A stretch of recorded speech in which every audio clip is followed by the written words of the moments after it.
The following program will make you want to grow things and experience new and wonderful dreams about your plants, garden, and garden design. Listener participation is always strongly advised.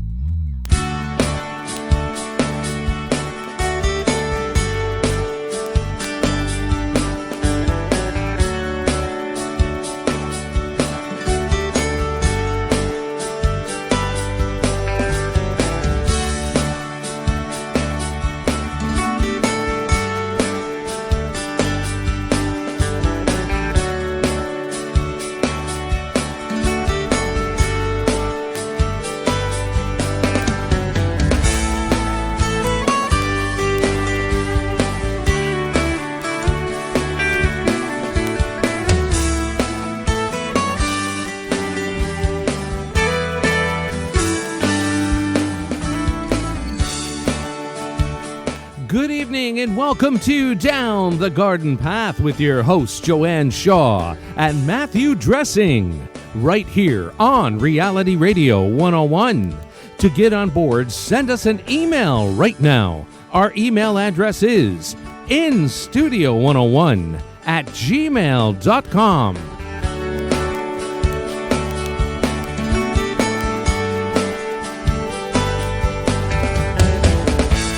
And now, right to your hosts of Down the Garden Path, Joanne Shaw and Matthew Dressing. Thank you, and welcome everyone to this episode of Down the Garden Path.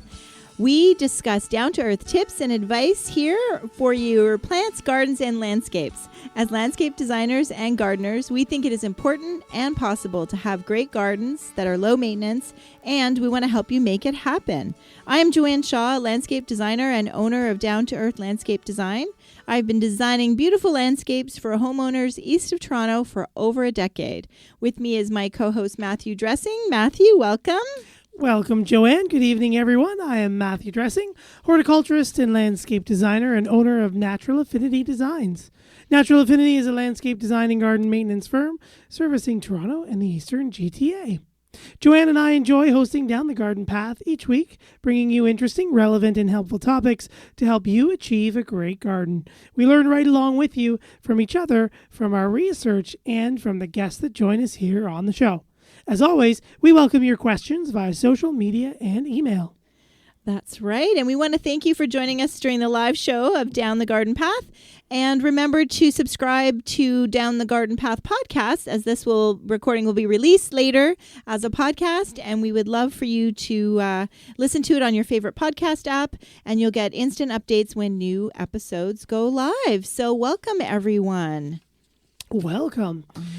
Well, with a new month comes... I know, it's the first Monday in February. That's right. Mm-hmm. Which means we're going to start a new topic, as we've revealed before. Yes. It's going to be a month of a theme. That's right. We're going to do monthly themes, and I'm so excited about it. Right? Yeah. Me too. Mm-hmm. Should be a lot of fun. So, welcome to the jungle, everyone, as February is Houseplant Month. So all February long, we are going to answer your houseplant questions and dive into some of the more popular but sometimes daunting houseplants, such as air plants, orchids, succulents, and bonsai, to name a few. Just to name a few. Just to name a few. But if you're looking to maybe join the conversation while we're live on the air, you can always ask a question, share your experience, or send us photos. We always love to hear from you by writing us here at instudio101@gmail.com. That's right. So we are starting off with a good one. We are. You know, we not are. that they're I know, a very timely one. Yeah, we've got a couple of reasons. Not that there's any bad ones, right? No, we love our houseplants, and as gardeners, we're all kind of going through that withdrawal, right, of wanting to. Aren't we? In fact, I'm having issues with my houseplants because I'm giving them too much attention. Normally, I neglect them, and I'm watering them too much, so now I have all the little gnats. So anyway, but that's another topic. But yes, I'm really excited that we are kicking off our month of February with orchids. That's right. Mm-hmm. And we have joining us this evening is Terry Kennedy from the Southern Ontario Orchid Society. That's right. That's right. Did you want to read the bio? Or do you want Yeah, go ahead. So just a little bit about Terry before she joins us here live. Terry lives in Vandorf, Ontario with her husband, Doug, where during the cold and snowy winters, their greenhouse is full of thousands of orchids that they grow. Wow. Can you imagine? I know. Trying to picture this. We're coming to visit Terry. Terry's love of orchids began nearly 50 years ago when she and Doug stumbled across a meeting of the Southern Ontario Orchid Society while visiting a nearby botanical garden. Over the years, Terry and Doug have come to grow nearly every genus of orchid, and they've exhibited their plants in numerous orchid shows coast to coast.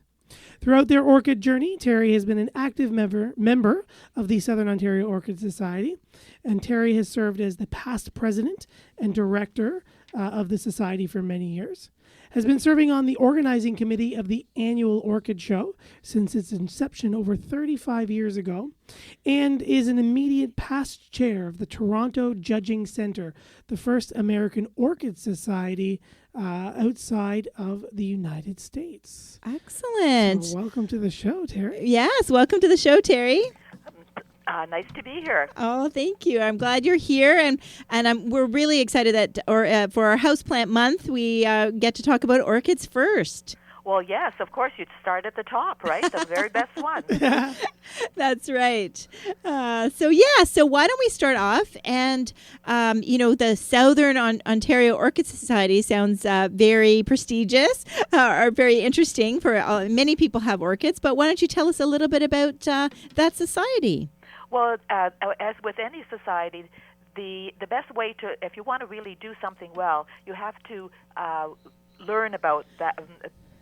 Say you want to grow orchids well, you have to learn from people who already know how to do that. So the Southern Ontario Orchid Society actually has a mandate of, teaching other people about orchids, reaching out to people about orchids. We work with conservation and make donations to different areas that actually protect the wild orchids that actually live in Ontario.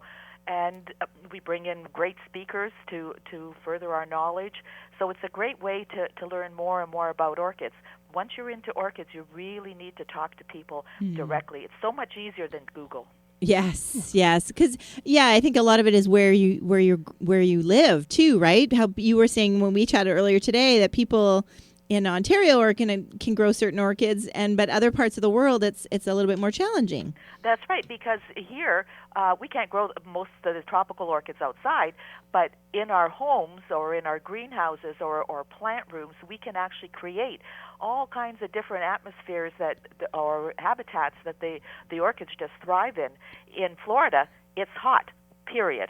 Mm-hmm. So only the hot things that like the heat will grow there. Mm-hmm. Yeah, that's neat. I never thought of it that way. Yeah, no, neither did I. Yeah, no, so that's good. And there is an advantage to living in Canada. That's right. That's right. There is an advantage to living in Canada. And people that join the society don't necessarily need to live in Toronto either, right? No, because we do have a very extensive newsletter and of course, a website. So with a lot of information, so that if they happen to see a particular speaker that they want to see, they can travel for that.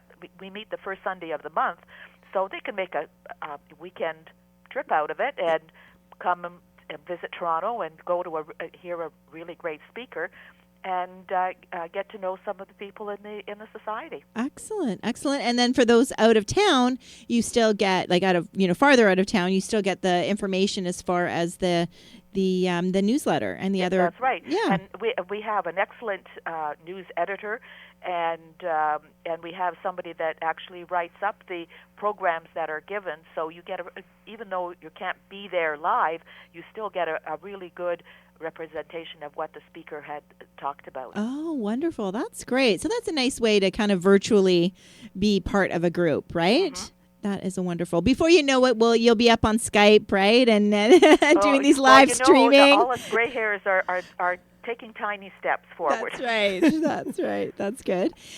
So the other thing about us being a timely to talk about orchids is because this is the time of year that the Southern Ontario Orchid Society has their big show. That's right. It's the annual Valentine's show. This year it's just the week before Valentine's, which is perfect because then you can get your Valentine's gifts just a little bit early. And the show is this weekend at the Toronto Botanical Gardens, 11 to 5 each day.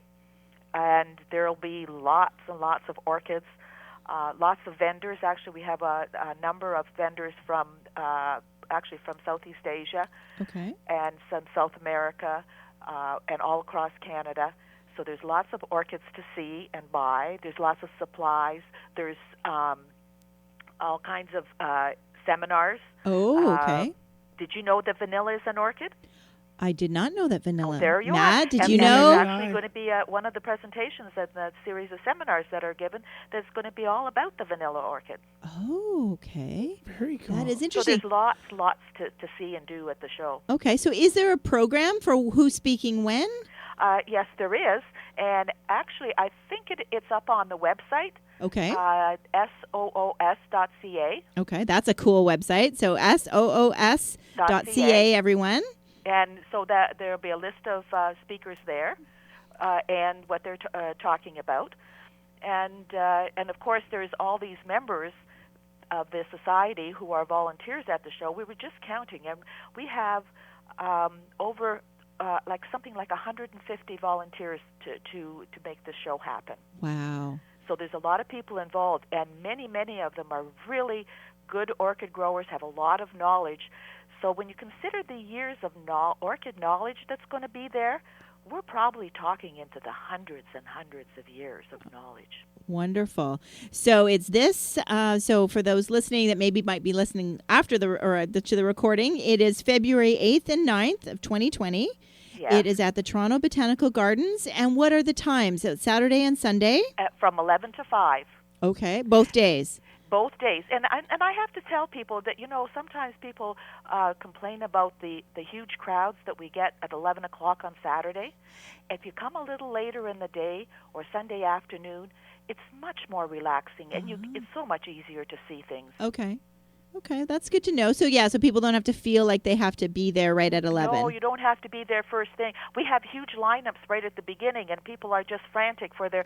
You see, it's been winter, right? Yes. It's been cold. Everybody wants flowers. Yes, for sure. For sure. Like we said that in the opening, that we're, all the people are just dying for their indoor plants, right? To get their little gardening fix. Oh, so yes. that's good to know. This is a great way to get it because it's gorgeous. Mm-hmm. For sure. So 11 to 5, Monday, Saturday and Saturday and Sunday. Excellent. At the Toronto Botanical Gardens. Okay. And there is an admission, but people can go to the website, soos.ca, and download a $2 off coupon. Excellent. Yes, I see on your flyer that it's cash only, $12 admission, but if you print off, you get the $2 coupon. That's right. Yes. And we should tell our listeners that if they write in a question, right? Matt, you're good at that. Yeah. If you write in a question this evening, you will be entered for a draw at the end of the show to win a pair of tickets for the Toronto or the Orchid Show. That's right. Thank you. Very generous, Terry, for doing that. And well, the more people we get out there, the more people we attract, the more people we addict. Yes. Oh, yes, addict. I think it's great that it's information as well as displays. You were talking about the beautiful orchid displays that people will see, as well as a perfect time. We also like shopping, right? Oh, yes. Well, when you see something and it's so beautiful, you have to bring it home, right? That's right. That's but right. You can also learn about what to do with it when you take it home. So that's really important. Excellent. Yeah, and even the supplies, right? I'm assuming that all the vendors not only will be selling orchids, but they'll have things like fertilizer and the bark and the different things that you need. That's right. Okay. And the special pots, because we usually grow orchids in special pots because they require really good drainage. Orchids, after all, are epiphytic plants. They grow on trees in nature. Mm-hmm. So if we put them in a pot because it's so much easier than carrying trees around. But they have to be really well drained. So these are special orchid pots, and we have special media because different orchids require different media. All of that, you can find that at the show. Excellent. Well, that is good. That's very, very cool. Yes. So what about so why don't we talk about some of the orchids that you can grow as a homeowner? Rachel is standing by with a question. Actually, let's jump there first. So as we start to talk about some orchids, Rachel's written in, "Hi, love the show. What a great topic this evening." She's wondering what the best fertilizer is for orchids. And Rachel, you might have to write back with what types of orchids you're growing that you're specifically wondering about. Yes. Well, actually, fertilizer for orchids isn't that critical. Okay. In terms of what you're looking for is a fertilizer that is pretty well balanced, Okay. but it has lots of really good micronutrients. You don't have to have a different fertilizer for every single type of plant that you grow. That's good to know. That's good but to know. if you don't have a formulation on the container for orchids, what I would use it at quarter to half strength. Okay. So if you want your orchids to bloom, then you switch to a bloom booster. Even your Granny's Granny's violet bloom booster or something, yes, that works too. So any good quality fertilizer actually works very well. Okay. And she's mentioning that her friend told her to only use water-soluble fertilizers. Yeah. Well, actually, there is one fertilizer that some of our members have found to be very good, particularly for the Cattleya orchids or the Cymbidium orchids, and that's a Miracle Grow slow-release tomato and vegetable formula. Oh, that's interesting. Yes, and because what makes it particularly good for the orchids is it contains kelp and it contains calcium, and these plants really thrive on having this and actually worm casting. So this is a new formulation, Okay. and it seems to be the orchids seem to really like it. Oh, well, there you go. That's interesting. Well, there you go, Rachel. That gives you some ideas. Yes, hopefully that answers your question. Mm-hmm. We do have another question. Yes. Damia, hopefully I pronounced that right, Damia, just tuned in. She said, "Hi, just tuned in. Does your guest have a website that we can go for tips on growing orchids?" Thank you. Oh, yes, I can do that. The Canadian Orchid Congress has a series of culture sheets on growing all the different kinds of orchids, and they are actually written by people that live in Canada that grow under the conditions that you and I live under. Perfect. And so where was this again? This is the Canadian Orchid Congress. Okay, the Canadian Orchid Congress. Okay.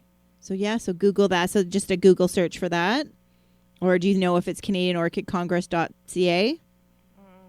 I know. It's the one thing I don't have. Yeah, that's okay. But So, it's the Canadian Orchid Congress, and actually even a lot of the and the good thing about that's a really good website for people to go to find out about local orchid societies and local shows, because it's the umbrella society for all the orchid societies in Canada. Okay. Excellent. Well, that is good to know, because we do have listeners from all over, right, listening to our live show. So that is great to know. So the Canadian Orchid Congress. Yes. Perfect. Very cool. So growing orchids, it is having a garden center background. Terry, I do know a lot of people come in and they have this thought in their head that orchids are so difficult, and there's this mystery and allure around these beautiful plants and how complicated they must be. So can we talk to that? Like, is that true? And if you were starting to buy an orchid, or you were interested in orchids, where would you start? Well, the first place to start, you have to know yourself and where you're going to grow them. Okay. Because orchids grow anywhere from sea level to 7,000 feet. Okay. So they grow from very warm to and this is mostly in the tropics. We're talking now about the orchids that we grow in the house, that the tropical orchids. The lady slippers that we grow here are a whole different kettle of fish. That we need a whole new subject on those, a whole new program on that. Okay. But with the tropical orchids, because they come from such varied locations, you need to know they can be very complicated. It's the same as if you took a cactus and tried to grow it like a bog plant, it wouldn't work. Right. So you have to know the space you're going to. You have to know whether you're a waterer or you're not. Mm-hmm. You have to know whether you have a place that has lots of light or just a little bit of light. Are you really, really dry? Can you add some more humidity? So once you know where you want to grow it, then you go and talk to a vendor or somebody else from the Orchid Society and say, I would like to grow this orchid. Can I grow it? And those are the questions that you'll get asked. Okay. So you start with Phalaenopsis. They're a no-brainer. Mm-hmm. They grow like an African violet. They bloom forever and ever, and once you rebloom it, you're hooked. So Okay, then and you the could go to Phalaenopsis, something like yes. that grows very, very much like that. Okay. Which would be like a slipper orchid and a Paphiopedilum. Okay. And that works really well. Now, if you try to grow something like a Dracula vampira next to your Phalaenopsis, it wouldn't work. Okay. Because that one requires very high humidity. It likes to be nice and cool, but it also wants to be nice and bright. So not quite like a Phalaenopsis. Right. So I just wanted to go back to the Phalaenopsis.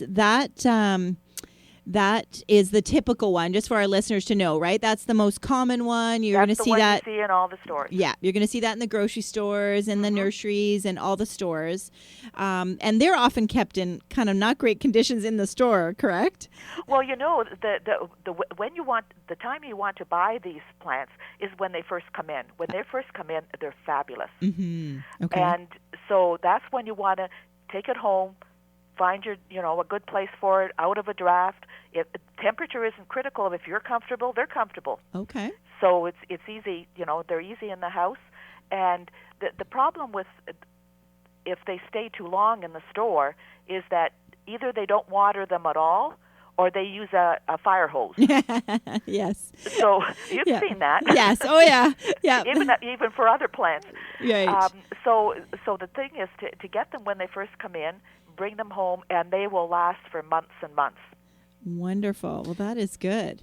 Okay, so just for those who are getting into it, we want to know our growing conditions because the orchids are not all the orchids are going to enjoy your house or the way that you specifically take care of your plants. Like if you like to water. And you see, the thing is, if you're a waterer, you want to choose a medium that's going to drain really fast so you can water lots. Right. Or if you tend to forget, then maybe you want to use something like moss or that's going to stay wet longer. I was just going to say, so if you water lots, you're well drained, you might go to more of a bark-based medium versus like a moss that will take longer to dry out. Okay. Okay. So that's good to know that there is, some other controls, right? Mm-hmm. Yes, for sure. Yeah.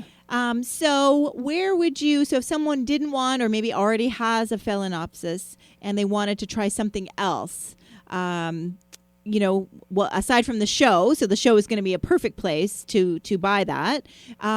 Is that something that you would recommend going to a garden center or nursery and asking them to order it in? There are orchid growers like I don't know if you noticed in my bio. My husband and I have a company called Orchids in Our Tropics. Excellent. We're open by appointment. Okay. So you can go to an orchid grower, and there are several in the area. Okay. But usually they're only open by appointment, or they have a once a month open house. That's another benefit of belonging to an orchid society, because at the Orchid Society meetings, vendors bring in plants to sell. Right. So you can feed the habit that way too. Okay, that's good, and I think that's good because now you're buying from someone who really knows about it, right? So that way you can get, especially if you're buying something that's a bit more unusual, probably a little bit more expensive, right, and rarer, and then you're buying now. You're not just like checking out at a big box store, right? Like with no knowledge. Exactly. Like, See, when you buy from a vendor, supposedly they know about the plant.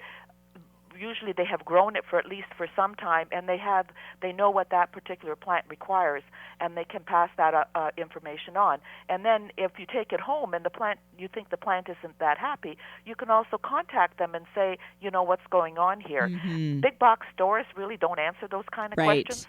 Right. Yeah. So let's take a quick quick break. Just going to say, for those who are just tuning in, we are talking to Terry Kennedy, and she works with and is a big member of the Southern Ontario Orchid Society. So we are talking at the beginning of our houseplant month, orchids here with Terry. Terry, we've actually got a lot of questions that are rolling in for you here. So if you also have a question for Terry, feel free to write us. You can write us here at instudio101 at gmail.com. Don't forget, for those of you who do write in a question, if you do write in a question, your name will be entered into a draw. Terry has graciously donated 3 pairs of tickets to this week's up-and-coming their annual orchid show. So you can go and check out Terry and all of her associates and all the amazing people who are growing these beautiful orchids that we love to see and talk about and grow. Mm-hmm. So Greg is going to enter into this little draw with a question. And Greg asks, are there such orchids that only bloom once a year or certain hours? Like we saw in the movie Dennis the Menace. Was that a real orchid variety? Thanks. I don't remember the movie. I don't remember the movie. Yeah, sorry, Greg. We don't remember the movie, but well, actually, the orchids are very evolved. Orchids are a very evolved plant family. They are evolved for very specific pollinators, so they bloom when those pollinators are available. The species orchids in the jungles usually bloom just once a year. Now, mind you, they may bloom over an 8-month period, but it's still once a year. Okay. What happens with the plants that most of us grow, these are hybrids.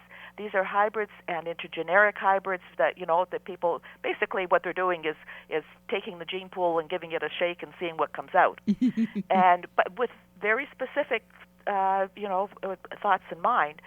And so a lot of plants will bloom more than once a year, but a lot of them have to produce a new growth, and they bloom on that. So they can bloom more than once a year, but it depends on the plant. Okay. But most species bloom just once a year. Okay. Well, we hope that helps you, Greg. Yep. Yes. And so we have another question. We were talking about light earlier. So Frank has written in, and he says, "Hi, Joanne and Matthew. I was wondering, would grow lights used for cannabis be good for or help my orchids? Thank you." Well, that's an interesting question. Many years ago, an elderly gentleman at a show in Edmonton was talking to me and telling me about this big German fellow, and he was telling me about the fact that us orchid growers are being very naive. If we just listened to what the cannabis growers know about light and conditions for growing, we'd be much better orchid growers. Oh, that's so funny. so the conditions that the cannabis, the lights they use for cannabis are very good, especially for the high light orchids. Oh, okay. Well, that's good to know. So you can grow them together, so you have color and scent. Yes, so there you go. So it gives you a bit of more variety there, Frank. Yeah, you need a little bit of color because the cannabis is just green. Yes, it is. Yeah, it's kind of an interesting leaf, but it is just green. That is right. That's right. It's a good question, but that's good to know. So even anyone with other types of grow lights, so regardless of what you're using, right, that could benefit the orchids. Yes, and a lot of people are going to LED because they don't produce as much heat. They're much cheaper to use and last a lot longer. A lot of the fluorescents, even the T5s, they lose a lot of the lumens within the first year, so you have to replace them quite often, where the LEDs last much longer and are much cheaper to run, and they work very well. Okay, that's good to know. Very nice. Steve writes in, is it possible to repot orchids? If so, how would you do that properly? It's very important to repot orchids. Okay. At least every 2 to 3 years, because what happens is that after these plants are growing in an organic medium, and after a while that organic medium starts to break down. Once it starts breaking down, then it's rotting, and then it stays too wet, and it kills the roots. So if you don't repot, you're going to lose your roots. Okay. No roots, no plant, no flower. Okay. And what about if the like how you can tell, because I've got one at home where the roots, coming from the base are now like lots of them are outside of the pot. So is that an indicator that I should move to a bigger pot? It's more time and the condition of the potting medium. So if it's been in that pot for 3 or 4 years, or maybe even longer, and all the roots are outside, I would check to see if there's any roots inside the pot. Okay. Because if it's too wet inside the pot and the potting medium is gone sour, or it's starting to rot, then instead of putting the roots down into the medium, the plant is just putting them out into the air. Okay. So that's then it's time to repot. But also, you can tell if the potting material is staying wet longer than it used to, that it just seems to, sort of not be as airy, doesn't dry out as fast, then I would be looking at repotting. Okay. And the time to repot is in the spring when things are growing. Oh, okay. So not necessarily now. Well, if you have to, you could do it now, but I'd probably wait another month or so when the days get a little longer, because most of us that are growing Phalaenopsis is just on a windowsill. So even though today was lovely, we're still going to get some nasty weather, and the days are fairly short. So I'd wait for maybe another month and then repot. And you basically what you do is take all the old medium off, give the roots a rinse. Cut off anything that's mushy. Okay. And put in fresh medium. Never mix the old with a new medium, because that's like putting a rotten apple into your bushel. Okay. Good tip. Yeah, that's really good information. So, quick question about the pot. So, we're repotting. Do we necessarily need to move up in pot size?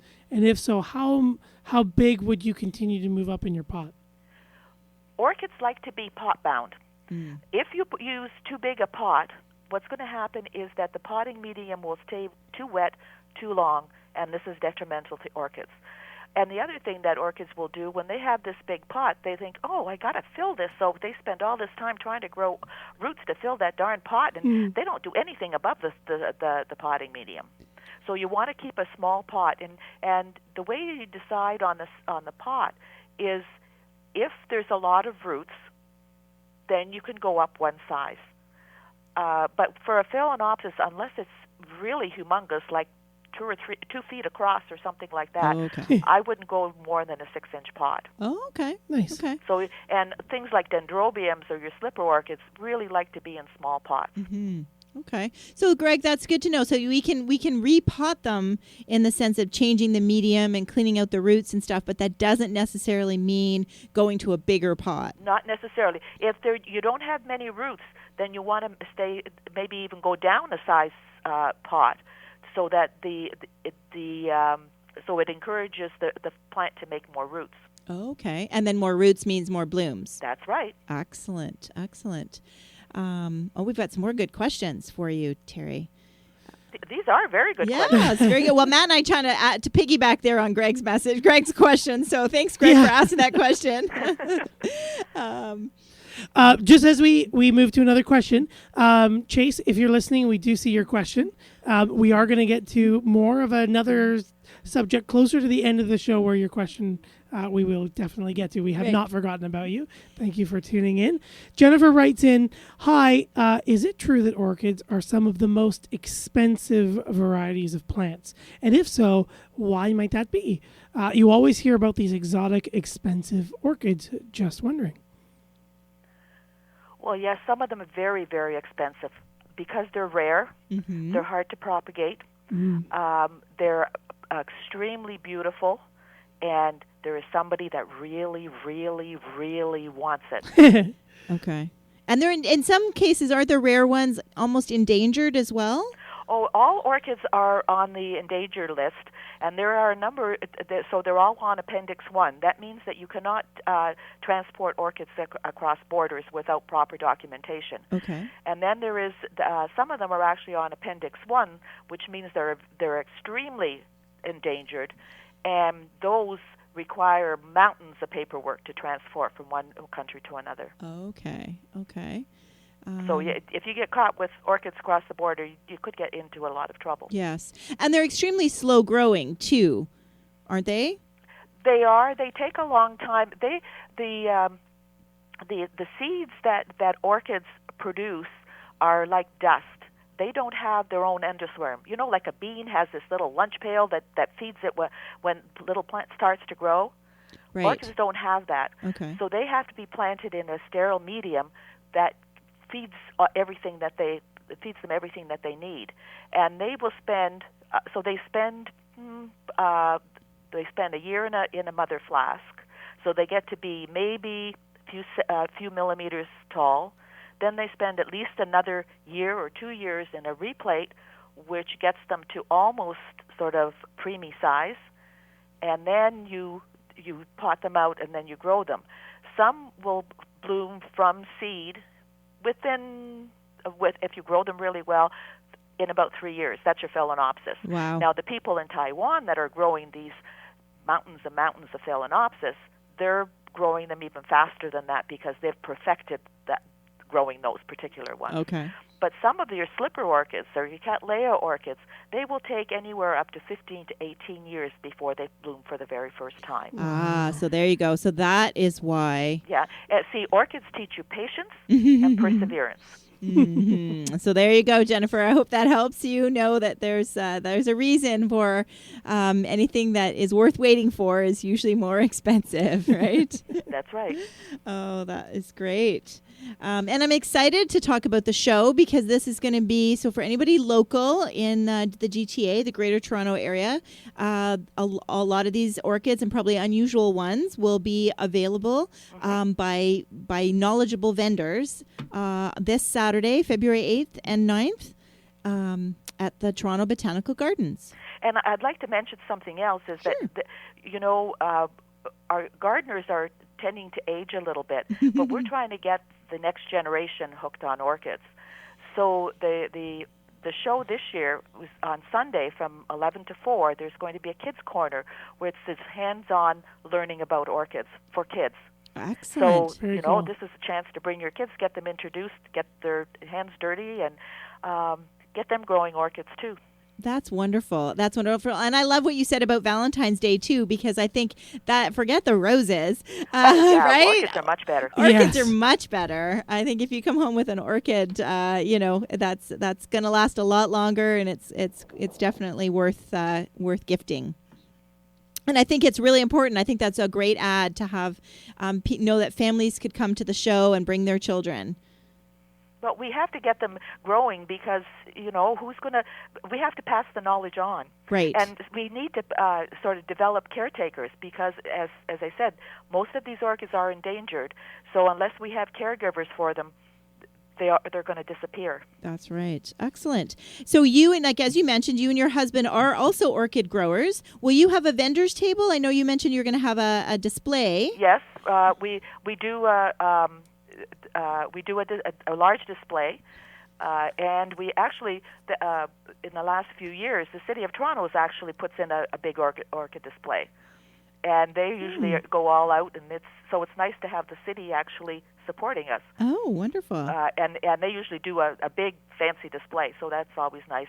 But yes, we have a table. We have we are growers. Okay. Our hobby is, or our logo is. Hobby out of control, that's us.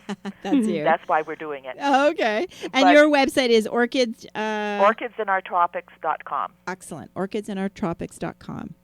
Excellent. So that's good. So, so if our listeners who do attend the show, you can look for Terry. I'm sure your husband, Doug, is going to be manning the show, right? Yeah, he's going to be doing that because I'm, especially on Saturday, I'm very much involved with the judging and the trophies and running of the show. So, Right.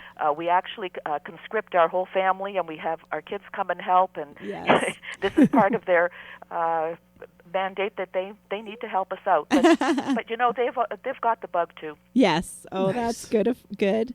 So we have another question from Joyce. So she's saying, wow, that is shocking news about transporting certain orchids. Are most varieties quote in brackets, beside the rare ones available here in Canada? And if so, where can I buy them? I cannot make the show, unfortunately, but I do live in Toronto. Do you know of any breeders close by? Well, we kind of answered that question for you, Joyce, right? That's right. Yeah. And actually, if people can't get to the show, on the SUS website, there is a list of vendors that are going to be at the show, and there's contact information for them. So if they can't get to the show, they can contact the vendors through that information on the website. Perfect. So you want to go, Joyce, to the soos.ca, and you can follow the links there. Perfect. Now, is there anything else that you'd like to make sure we cover? I know. There was so much to talk about, right? Yeah. Where do we start? One of the things, I guess the one thing that I'd like to emphasize, I know that young people these days tend not to be joiners for clubs because they're very busy with their lives and yes. that.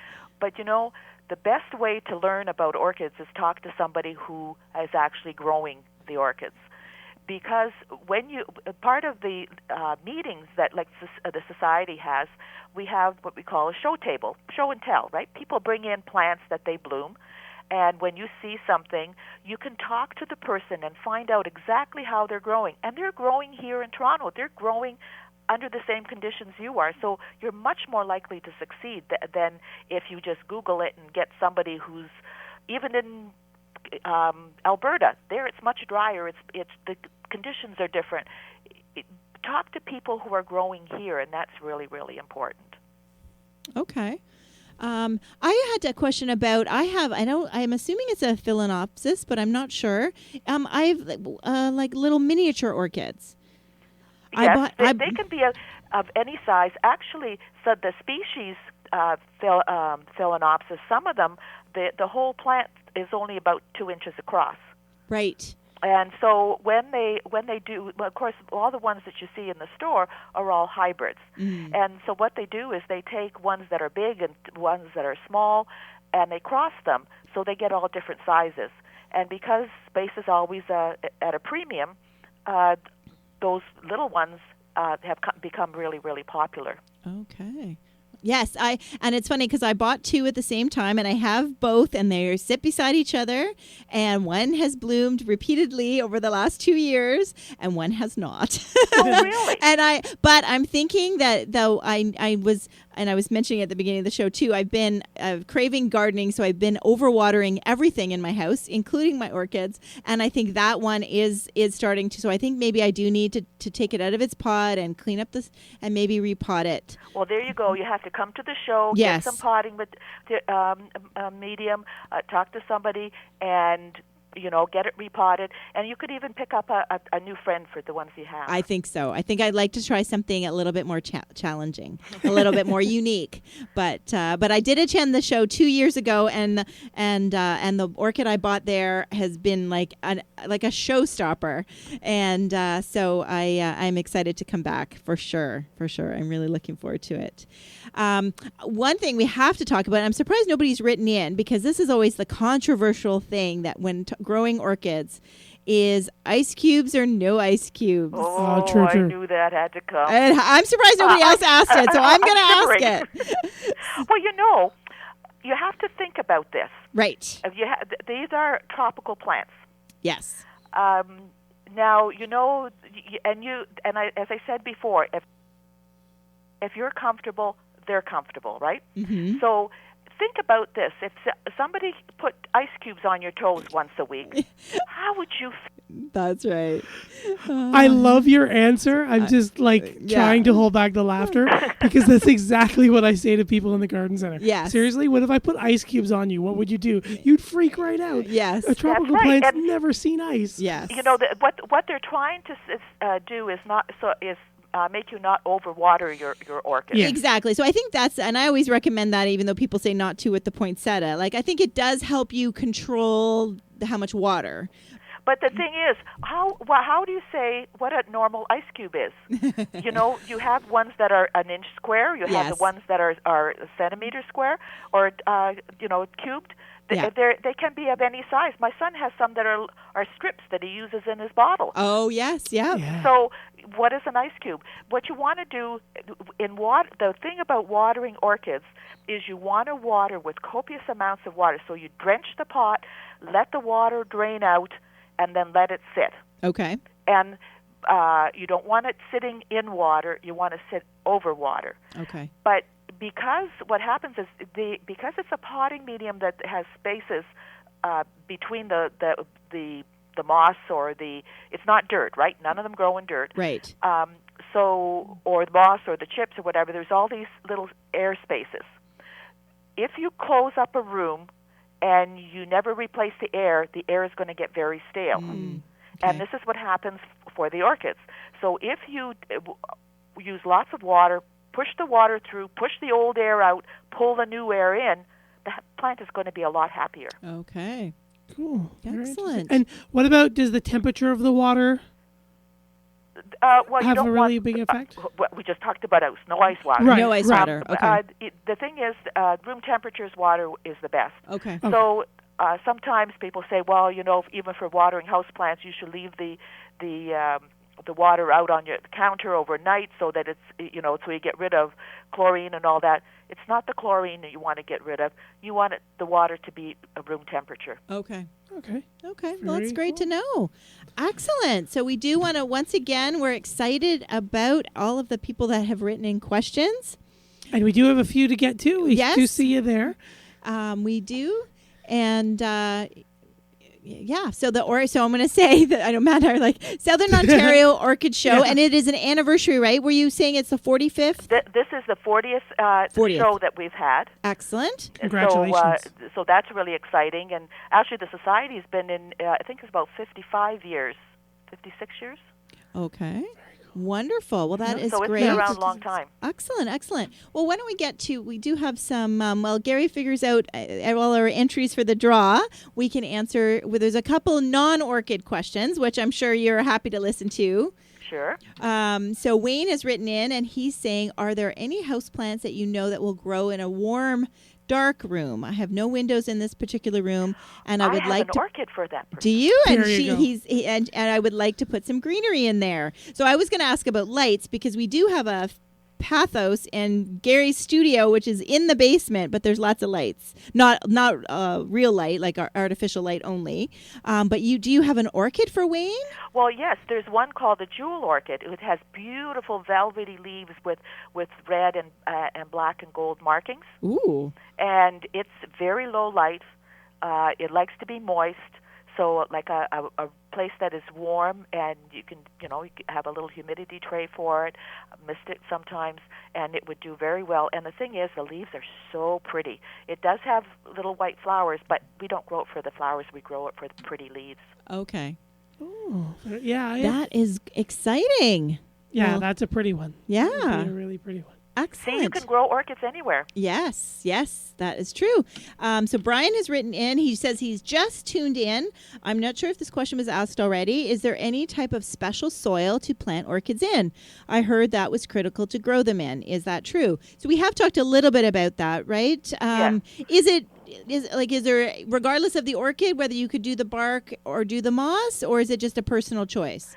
Part of it is a personal choice, and part of it is, as I said, whether you're a waterer or not. Okay. But there are some orchids that really like to be moist all the time, so you need to use a moss, the sphagnum moss for that. Okay. But for most of them, you can use either it. And the thing is that it's a good idea to grow all your orchids in the same media if you can, because then you get to learn how that media works and how the watering process and the feeding works for you. So you can.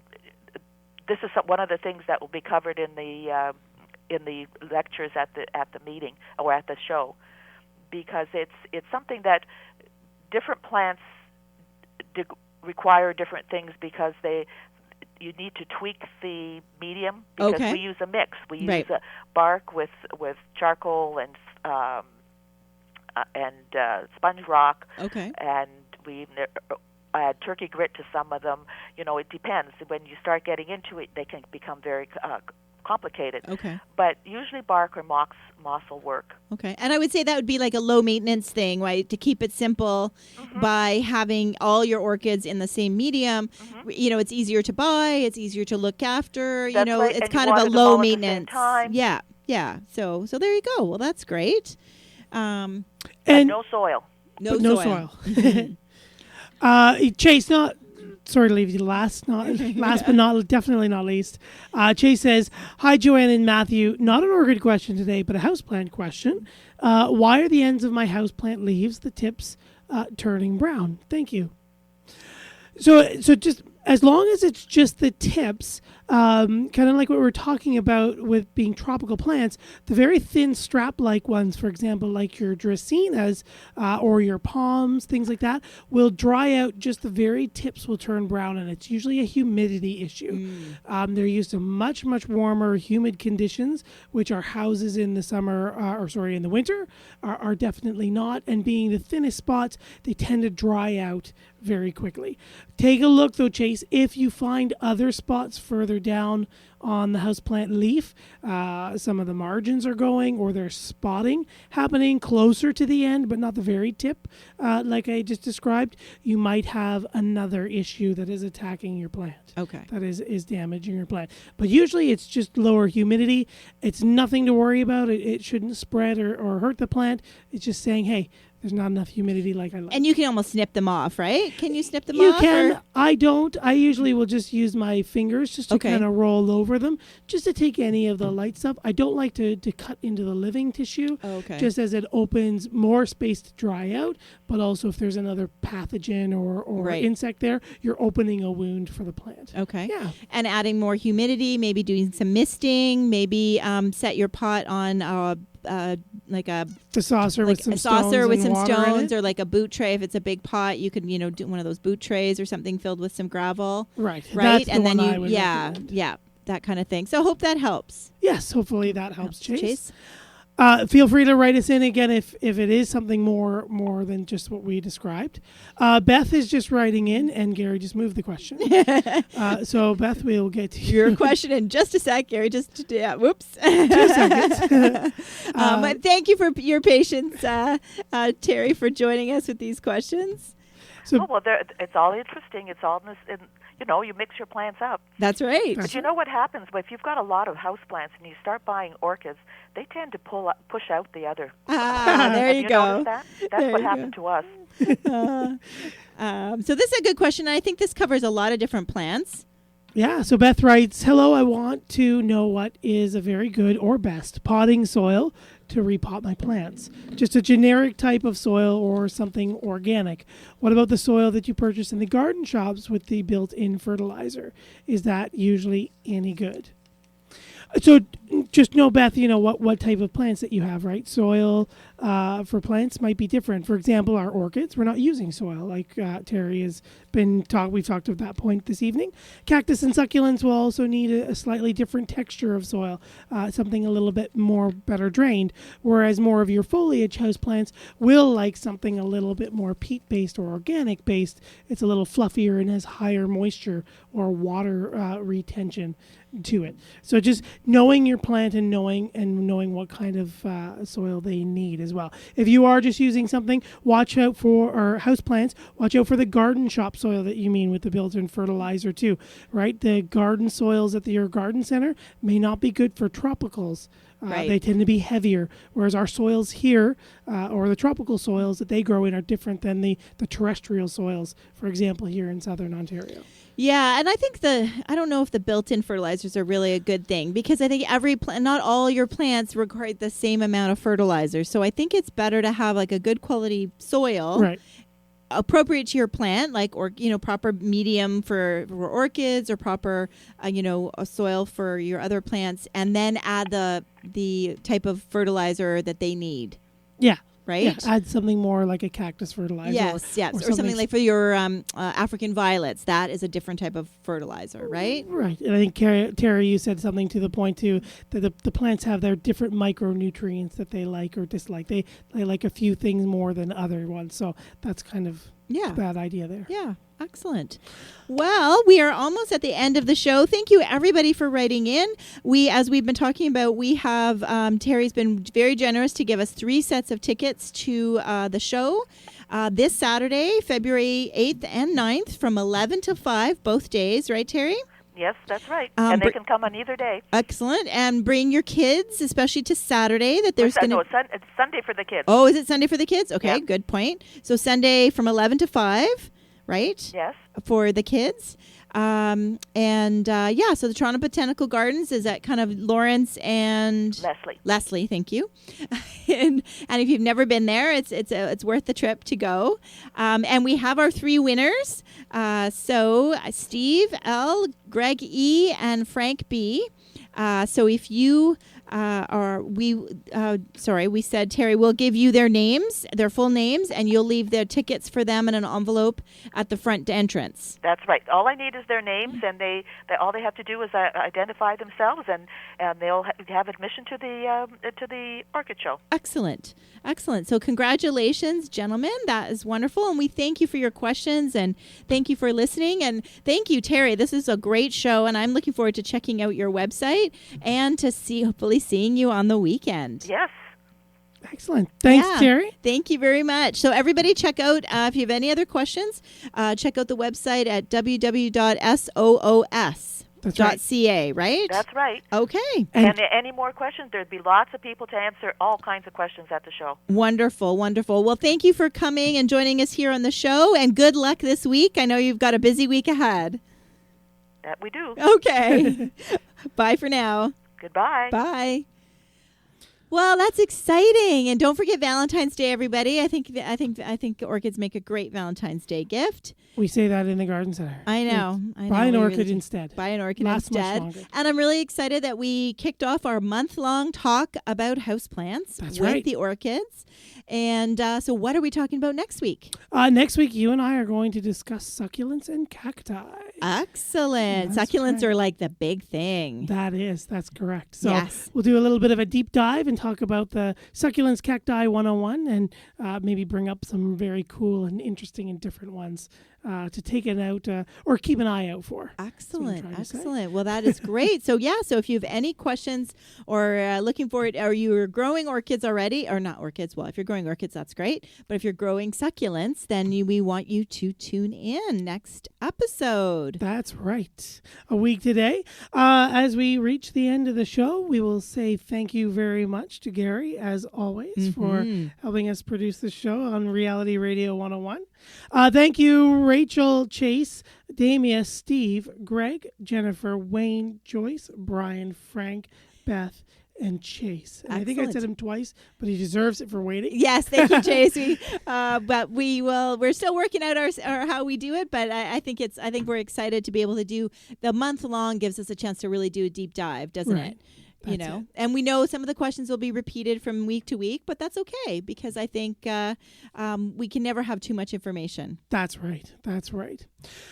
If you want to check out for past episodes, don't forget to search, like, share, subscribe to Down the Garden Path on your favorite podcast app. You can always reach Joanne and I off the show. You can find me at naturalaffinitydesigns.ca and with all my social media links and email there. You can find Joanne at downtoearth.ca with the number 2 for downtoearth.ca. And so thank you, everybody, for joining us down the garden path here on Reality Radio 101.